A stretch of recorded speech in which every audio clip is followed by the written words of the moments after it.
है त म हजुर बागदर साहित्य समाजले यो कोरोनाको लकडाउनको समयमा देश विदेशमा रहनुहुने विभिन्न संस्थाहरूलाई जोड्ने क्रममा आज हामी जीवन्तलाई जोड्ने प्रयास गरिरहेका छौँ र उहाँ एकजना समालोचक पनि हुनुहुन्छ, साहित्यकार पनि हुनुहुन्छ, विभिन्न साहित्य गतिविधिमा पनि संलग्न भइरहनु भएको छ र हाल उहाँ उप प्राध्यापकको रूपमा पाटन संयुक्त क्याम्पसमा कार्यरत हुनुहुन्छ र उहाँ एउटा पिएचडी डाक्टरको उपाधि पनि लिइसक्नु भएको छ। उहाँलाई कवि साहित्यकारको साथसाथै डाक्टर जीवन जीवन्त भन्न म रुचाउँछु।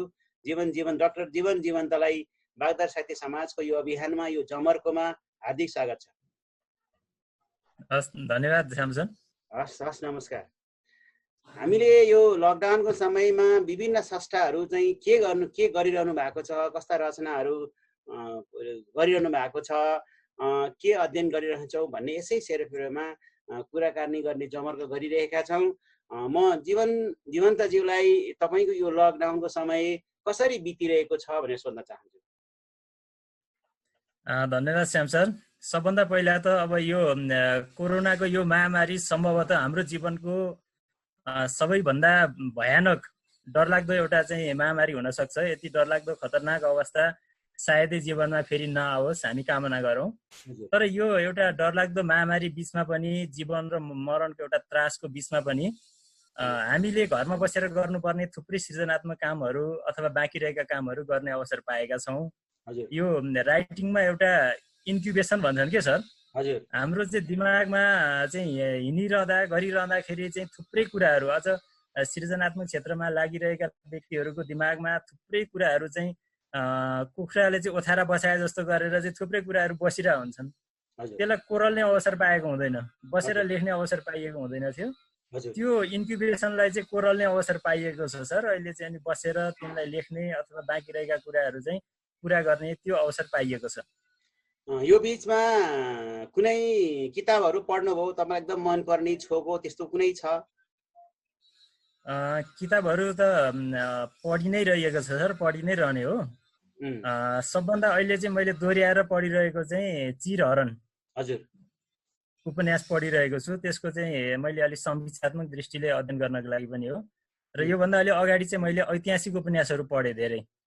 सिनासको एउटा कार्यक्रम थियो आर्टिकल लेख्ने, त्यो त्रिभुवन विश्वविद्यालयको एउटा अनुसन्धान परियोजना हो सिनास।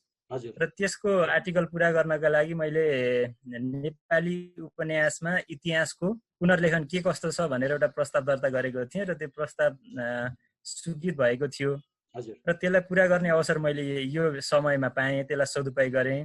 र त्यो बिचमा मैले नेपालीमा लेखिएका ऐतिहासिक उपन्यासहरू खोजेर अध्ययन गर्ने अवसर पाएँ सर। र तिनै उपन्यासहरूको अध्ययन गरेर एउटा नेपालीमा कसरी चाहिँ ऐतिहासिक उपन्यासहरूमा चाहिँ इतिहासको कुराहरूलाई कसरी पुनर्लेखन गरिएको छ, अहिलेको सन्दर्भबाट इतिहासलाई कसरी हेरिएको छ भन्ने कुराको चाहिँ एउटा अनुसन्धान लेख तयार गरेर पठाएको छु। एउटा महत्त्वपूर्ण काम त्यो भएको छ सर मेरो। अनि कुनै एउटा अध्ययन गर्ने भयो, कुनै साहित्यिक रचनाहरू, कथा कविता केही गर्नुभयो? कविता कथाहरू त हामीले पढि नै रहन्छ, छोटा रचनाहरू हुन्छन्। अब उपन्यासमा चाहिँ खास गरेर डायमन्ड शमशेर राणाका उपन्यासहरू पढियो, करिब सबै उपन्यास नै पढियो।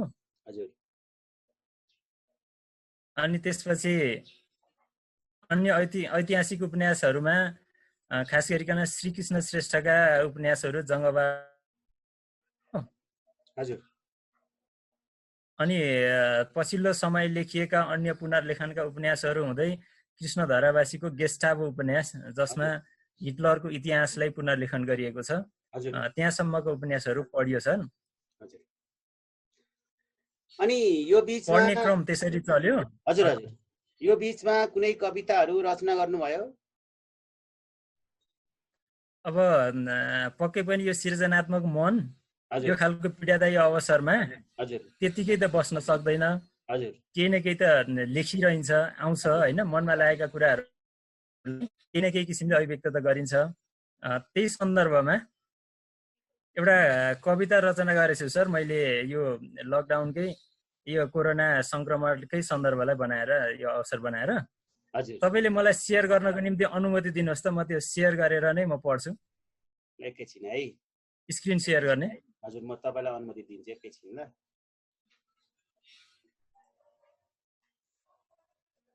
ल भइसक्यो।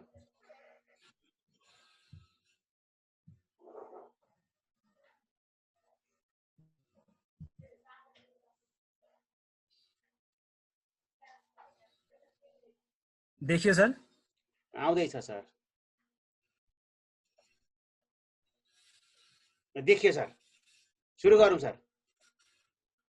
मैले चाहिँ यो सङ्कटलाई डराएर भाग्ने होइन, यसलाई चाहिँ एउटा अवसर, यसले चाहिँ थुप्रै अवसरहरू अथवा समाजमा थुप्रै परिवर्तनहरू पनि ल्याइदिएका छन् होइन, मान्छेहरूको विचारमा परिवर्तन ल्याइदिएछ। यो सबै कुराहरूलाई हेरेर चाहिँ सङ्कटलाई चाहिँ स्वीकार गर्ने किसिमले लेखेको छु है। हजुर सुनौ सर, यो अब हाम्रो यो अभियानमा चाहिँ यो जमर्कोमा स्रष्टाहरूले यो लकडाउनको समयमा रचना गर्नुभएका रचनाहरू पनि सुनाउने क्रम हो। तपाईँले स्क्रिन सेयर गरिसक्नु भएको छ। हाम्रा आम श्रोता दर्शक पाठकहरूलाई सुनाइदिनुहोस् आफ्नो आवाजमा। मेरो कविताको शीर्षक छ आऊ ओ सङ्कट। आऊ ओ सङ्कट, आऊ ओ समस्या, आऊ ओ भय र आतङ्क। कहिले भूकम्प बनेर आऊ, कहिले भाइरस बनेर आऊ, कहिले डढेरो बनेर आऊ, कहिले आँधी बेरी बनेर आऊ। आऊ ओ सङ्कट, आऊ ओ समस्या। झुपडी र महल बीचका सद्भावको अभावलाई पालभित्रको सहभावमा बाँधिदिन फेरि फेरि तिमी भूकम्प बनेर आऊ, तिमी भय त्रास बनेर आऊ। सत्ता र शक्तिको उन्मादमा दरार बनेका मनहरू, बम र बारुदबाट विचलित स्पन्दनहरू जोड्नलाई तिमी भाइरस बनेर आऊ, तिमी भय र आतङ्क बनेर आऊ। मृत्युशय्याको मानवतालाई बिउजाउन, शुष्क संवेदनालाई बिउताउन, यसरी नै तिमी डढेलो बनेर आऊ, तिमी विकराल बनेर आऊ। जाति र धर्मका दुर्गन्धहरूलाई बगाउन, मान्छेका उन्माद र घमण्डलाई बढार्न घरिघरि तिमी आँधी बेरी बनेर आऊ, तिमी सङ्कट बनेर आऊ। मान्छेलाई मान्छे बनाउन, उसको कर्तव्य र चेतना मस्काउन आऊ ओ सङ्कट, आऊ ओ समस्या, आऊ ओ भय, आऊ ओ आतङ्क। यति नै हो सर, धन्यवाद।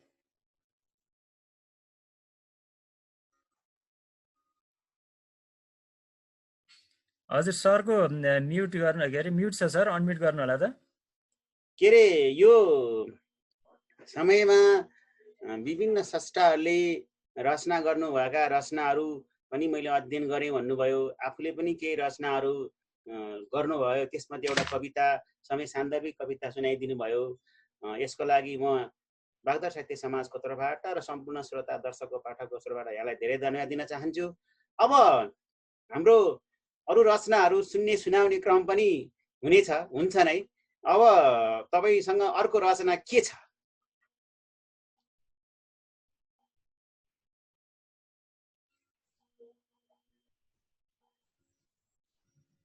यो समयमा हजुर गर्न पाएको अर्को एउटा महत्त्वपूर्ण कार्य, हजुर मैले निकै अगाडि झन्डै 1.5 वर्ष अगाडि नै एउटा उपन्यास लेख्ने काम सुरु गरेको थिएँ। हजुर र त्यो उपन्यासलाई पूर्ण गर्ने अवसर पाएँ सर मैले। हुन त सबैको फेसबुकतिर देख्छु उपन्यास लेख्ने, कथा लेख्ने, अझ बढी अब साहित्यको बजार उपन्यास भएको हुनाले उपन्यासहरू सबै उपन्यास लेख्नमा सबैजना लागेका छन्। र यो यसो माहौल बुझ्दा अब यो लकडाउन खुलेर सामान्य अवस्था आयो भने एकपटक उपन्यास अथवा साहित्यिक बजारमा चाहिँ ट्राफिक जाम नै होला कि जस्तो भएको छ हुन चाहिँ। हजुर हजुर। अब त्यो भिडमा, त्यो ट्राफिक जाममा म पनि एउटा उपस्थिति जनाउने हिसाबले तयारी भएर बसेको छु सर। अब ल, अब त्यसो भए तपाईँको नयाँ आउने उपन्यासको लागि तपाईँलाई धेरै धेरै शुभकामना छ। बागदर साहित्य समाजको तर्फबाट, मेरो व्यक्तिगत तर्फबाट पनि तपाईँको उपन्यास, यो लकडाउनमा लेखेको उपन्यास, यहाँको मलाई लाग्छ त्यो लकडाउनको समयका कुरा पनि त्यहाँ तपाईँले पक्कै पनि समेट्नु भएको छ होइन? विगतमा तर त्यसो चाहिँ छैन सर, होइन? यसको विषय र यसको समय चाहिँ यो सन्दर्भ होइन, यो मेरो अलि पहिला नै मैले भने 2 वर्ष 1.5-2 वर्ष अगाडि नै लेख्न सुरु गरेका थिएँ र यो अलि पुरानै कथा हो सर, अलि पहिलाकै कथा हो। तर विषय चाहिँ अलि गम्भीर विषय छ। उपन्यास आइसकेपछि त्यो बजारले केही विवादहरू पनि ल्याउने हो कि भन्ने डर छ। अलि धर्मको विषय छ सर। हजुर। अब त्यो धार्मिक विषयहरूमा अलिकति बुझेर भन्दा पनि अन्धो भएर हाम्रो चाहिँ धर्म, संस्कृति, जात-जाति जस्ता अलि संवेदनशील कुराहरूमा हात हाल्न अलि डर चाहिँ छ। तैपनि मैले सकेसम्म सन्तुलित ढङ्गले तटस्थ बनेर वस्तुगत ढङ्गले चाहिँ त्यस्ता खालका चाहिँ विरोधाभासहरूलाई उजागर गर्ने काम गरेको छु। मैले यस्तै हाम्रो यस्तै बसाइमा एकजना साहित्यकार दामोदर किशोर पुडासनीसँग पनि कुरा गरेको थिएँ। उहाँले पनि यो धर्मको ह्याङओभर भन्ने एउटा लेखहरूको सँगले लेख्नु भएको थियो भन्ने कुरा भएको थियो। र उहाँले पनि यस्तै समाजका भनौँ न एउटा धर्मलाई, धर्म र संस्कृति रीतिरिवाज एउटा आफ्नो छ, आफ्नो मूल्य मान्यता छ, तर त्यसलाई मान्नुपर्छ भन्ने नाममा अन्धभक्त भएर सबै कुरा स्वीकार्नु हुँदैन भन्ने कुराको चाहिँ उहाँले एउटा भनौँ न त्यसलाई उजागर गर्ने प्रयास गर्नुभएको थियो भन्ने कुरा पनि भएको थियो। सायद मलाई लाग्छ तपाईँले त्यही कुरालाई जोड्न खोज्नु भएको हो कि जस्तो लाग्यो। दुईटा कुरा छ सर त्यसमा। हजुर। एउटा हामी कहाँ एकदमै चाहिँ मौलाउँदै गएको धर्म परिवर्तनको कुरा। हजुर। खास गरिकन क्रिस्चियन बन्ने, आफ्नो धर्म संस्कृति छोडेर क्रिस्चियन बन्ने जुन परम्परा चलन छ, मुख्य विषय त्यही नै हो। हजुर। तर किन व्यक्तिहरू चाहिँ के कारणले चाहिँ उनीहरू चाहिँ धर्म परिवर्तन गर्छन् त? हजुर। त्यो धर्म परिवर्तन गर्नुको बाध्यता, त्यो धर्म परिवर्तन गर्नु परेको रहरहरू के हुन् भन्ने कुराको खोजी एउटा त्यो किसिमले गरिएको छ। र अर्को के छ भने त्यसमा साँच्चीकै त्यो धर्म जसरी परिवर्तन गरेर राम्रो मानेर उतापट्टि जान्छन्, त्यो उतापट्टि गएको धर्म हाम्रो परम्परा धर्मभन्दा निकै उच्च छ त भनेर त्यो धर्मको पुस्तक बाइबलकै अध्ययन गरिएको छ सर त्यसमा। र तर त्यो बाइबलमा थुप्रै त्यो पात्रले चाहिँ थुप्रै त्यस्ता विरोधाभासहरू भेट्छ। हजुर। त्यो विरोधाभासहरूले गर्दाखेरि चाहिँ उसलाई चाहिँ फेरि त्यो धर्मप्रति चाहिँ निराशा पैदा हुन्छ र ऊ आफ्नो धर्ममा फर्किन खोज्छ। तर यतापट्टि फर्किन खोज्दाखेरि फेरि उसलाई चाहिँ समाजले अर्को किसिमको पहिचान, अर्को किसिमले चाहिँ चिन्ने भइसकेको हुनाले उसलाई चाहिँ एउटा अप्ठ्यारो परिस्थिति सिर्जना भएको छ। र यो समाजमा भएका यतापट्टिको हाम्रो चाहिँ पूर्वीय धर्म संस्कारका नाममा भएका जुन अन्ध परम्पराहरूलाई पनि चिर्ने प्रयास। हजुर। र धर्म परिवर्तन गरेर त्यो नयाँ धर्म, खास गरिकन बाइबलै भनौँ न, संसारभरि नै अब चाहिँ एउटा आक्रामक ढङ्गले नै विस्तारमा लागेका छन्। त्यो बाइबलमा साँच्चीकै के छ त त्यस्तो वस्तुगत कुराहरू, त्यसमा धर्म, दर्शन, ज्ञानका कुराहरू के छन् भनेर त्यसको चाहिँ अध्ययन गर्ने प्रयास गरिएको छ सर त्यसमा। तर त्यसमा चाहिँ धर्म, दर्शन, ज्ञान भन्दा पनि बढी विरोधाभासहरू मात्रै छ र त्यो एउटा अन्धविश्वास बाहेक अरू केही पनि छैन भन्ने किसिमले चाहिँ त्यो पात्रले अध्ययन गरेको छ। भनेपछि त्यसलाई उजागर गर्ने प्रयास गरिरहेको छ। हो, त्यो कुरा आएछ सर।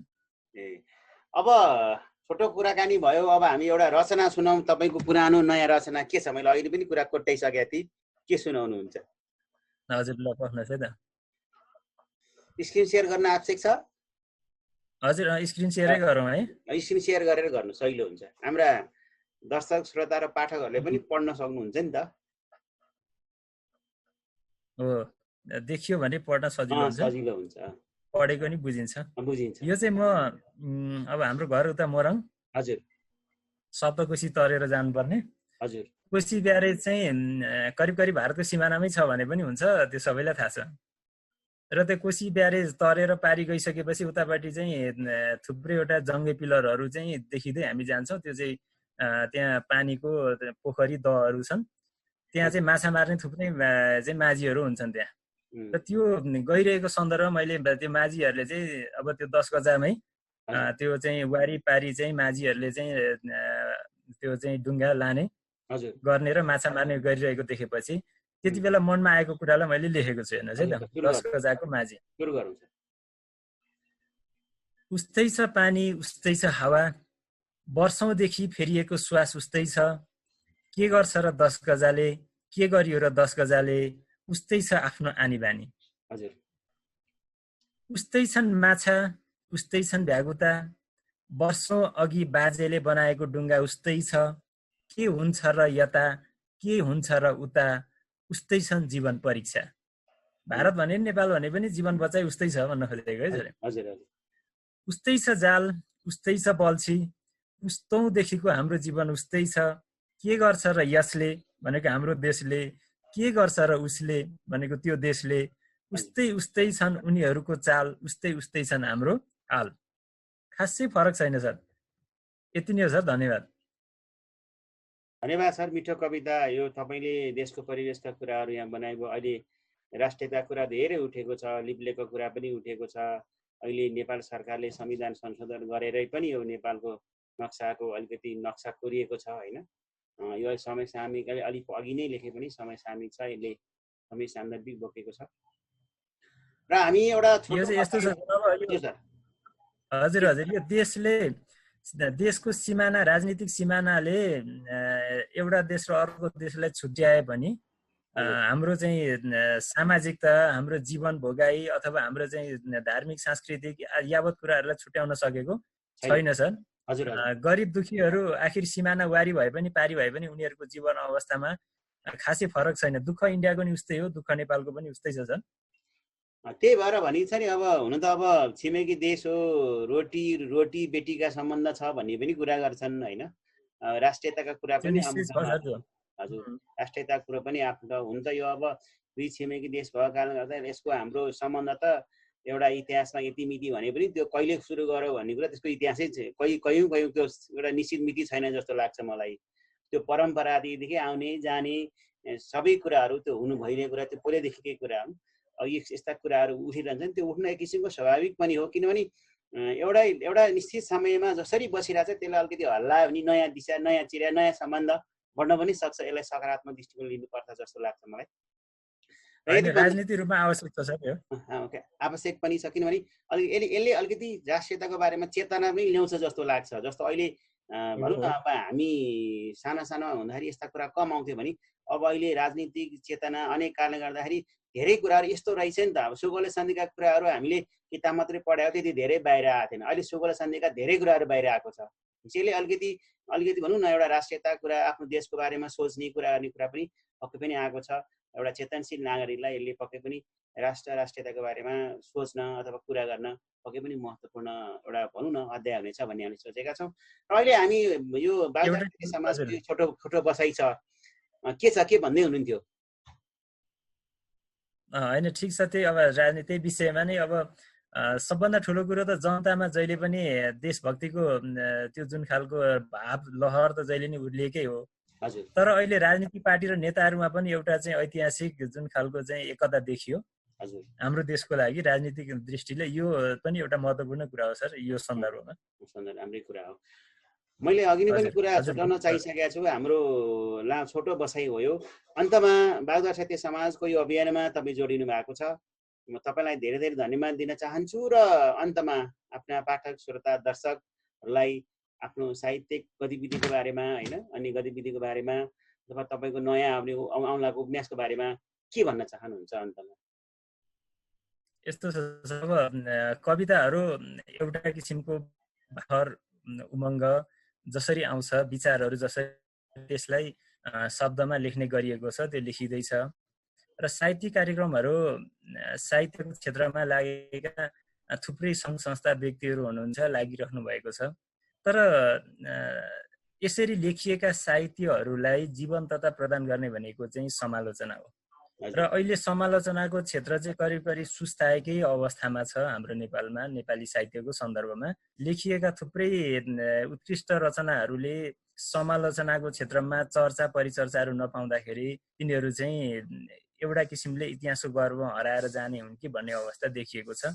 त्यसकारणले अलिकति मैले समालोचनाको क्षेत्रतिर मैले आफ्नो अध्ययनलाई मोड्ने प्रयास गरेको छु। र त्यो सन्दर्भमा समालोचना गरिएका थुप्रै लेखहरू अथवा अनुसन्धानात्मक लेखहरू पनि नेपालीमा धेरै प्रकाशित हुन्छन्। नेपालीमा थुप्रै त्यस्ता खालका अनुसन्धानात्मक पत्रिकाहरू छन्। अहिले त विश्वविद्यालयले र विश्वविद्यालय अनुदान आयोगले पनि यो पियर रिभ्यू जर्नलको चाहिँ कन्सेप्ट लिएको हुनाले त्यस्ता खालका जर्नलहरू विज्ञहरूबाट समीक्षित गरिएका त्यस्ता खालका चाहिँ अनुसन्धानात्मक जर्नलहरू नै धेरै प्रकाशित हुन थालेका छन्। र ती जर्नलहरूमा प्रकाशित हुने लेख रचनाहरू एउटा क्षेत्रमा एउटा विषयमा एकपटक प्रकाशित भएको हुन्छ र ती सीमित प्रकाशित हुन्छ। सामान्यतया बजार त्यति नभएको हुनाले त्यस्तो व्यापक रूपमा प्रकाशित हुँदैन र त्यो सीमित रूपमा प्रकाशित भएका लेख रचनाहरू अथवा भनौँ त्यस्ता समालोचना सङ्ग्रहका पुस्तकहरू त्यो त्यतिकै हराएर जान्छन् र अर्को पटक त्यही विषयमा अनुसन्धान गर्न प्रयास गर्न खोज्ने लेख्न खोज्ने अन्य व्यक्तिले खोज्यो भने पाउँदैन। श्याम सङ्कल्पका विषयमा लेखिएका लेख रचनाहरू खोज्नु पर्यो भनेदेखि अर्को महाभारत हुन्छ। यो पहिला कतिपय अवस्थामा गरिएका त्यस्ता समीक्षाहरू सङ्कलन गरेर राख्ने एउटा सङ्ग्रह गर्ने कुनै त्यस्तो चाहिँ आधिकारिक निकाय नभएको अवस्थामा अहिले इन्टरनेट सबभन्दा सजिलो क्षेत्र भएको छ। विश्वविद्यालयका लाइब्रेरीहरू र अन्य कतिपय पुस्तकालयहरूले त्यस्ता कुरा राख्ने प्रयास त गर्छन्, तर ती सबै पर्याप्त छैनन् र त्यहाँ गएर खोज्न एक त अहिलेका व्यक्तिहरूलाई फुर्सद छैन, अर्को त्यहाँ गइसकेपछिको अव्यवस्था देख्यो भने पनि अलि दुःख लाग्दो हुन्छ। यो अवस्थामा इन्टरनेटमा खोज्नको निम्ति सजिलो हुने भएको हुनाले एउटा इन्टरनेट समालोचनासँग सम्बन्धित एउटा छुट्टै नेपाली समालोचनासँग छुट्टै एउटा समालोचनाको साइट बन्ने प्रक्रियामा रहेको छ सर अब हाम्रै पहलमा, र त्यो सम्भवतः यही हप्ताभित्रमा बनिसक्छ होला। निकै दिन भयो त्यो बनाउन दिएको र त्यो किसिमले बन्यो भने र त्यही समालोचना साइटमा चाहिँ सकेसम्म समालोचना समीक्षा भएका त्यस्ता लेख रचना अनुसन्धानात्मक रचनाहरू र सम्भव भएसम्म पुस्तकहरूलाई पनि दुर्लभ हुँदै गएका समालोचनाका पुस्तकहरूलाई पनि इन्टरनेटमा चाहिँ उपलब्ध गराउने राख्दै जाने एउटा खालको चाहिँ योजना बनाएका छौँ। र जसरी यसरी हामीले चाहिँ सृजनात्मक क्षेत्रमा भन्ने सुन्ने सुनाउने भन्ने भनाउने यस्ता खालका कार्यक्रमहरू सञ्चालन गरेका छौँ। अब लकडाउन लम्बिँदै गयो भने जुममै यस्तै गरी समालोचनाको क्षेत्रमा पनि के गर्न सकिन्छ अथवा कुनै एउटा पुस्तक अथवा कुनै एउटा लेखकमा केन्द्रित भएर अथवा कुनै कालखण्ड अथवा कुनै विधामा केन्द्रित रहेर समालोचनात्मक दृष्टिकोणले चाहिँ यस्ता खालका चाहिँ समीक्षात्मक बहसहरू अन्तर्क्रियाहरू चलाउने त्यो खालको योजना बन्दैछ सर। अब यसमा सबैजनाको सहभागिता सहयोग आवश्यक हुन्छ, पक्कै पनि त्यो किसिमको सहयोग पाइन्छ होला भन्ने आशा राखेको छु।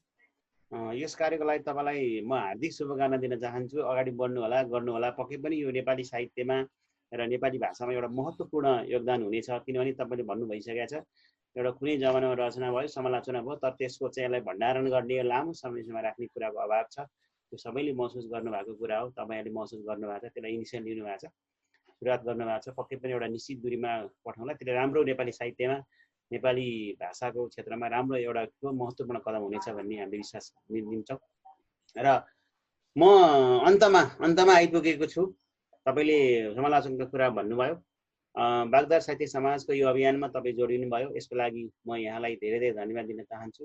रचनाहरू सुनाइदिनु भयो, लकडाउनको समयमा आफूले गर्नुभएको गतिविधिहरू हाम्रा आम दर्शक श्रोताहरूलाई बताइदिनु भयो र आगामी कार्यक्रममा पक्कै पनि तपाईँलाई म जोड्ने प्रयास गर्नेछु भन्दै म यहाँबाट बिदा हुन चाहन्छु। हस् धन्यवाद श्याम सर, तपाईँले पनि एउटा अवसर दिनुभयो र यो लकडाउन दुःख मात्रै होइन एउटा अवसर पनि हो। यही दुःखबाट हामीले चाहिँ त्रासमय भएर बस्नुभन्दा यसलाई कसरी सदुपयोग गर्न सकिन्छ भन्नेतर्फ सबैको ध्यान जाओस् र यसलाई सदुपयोग गरौँ भन्दै म तपाईँलाई पनि धेरै धेरै धन्यवाद भन्न चाहन्छु सर। धन्यवाद सर, धन्यवाद।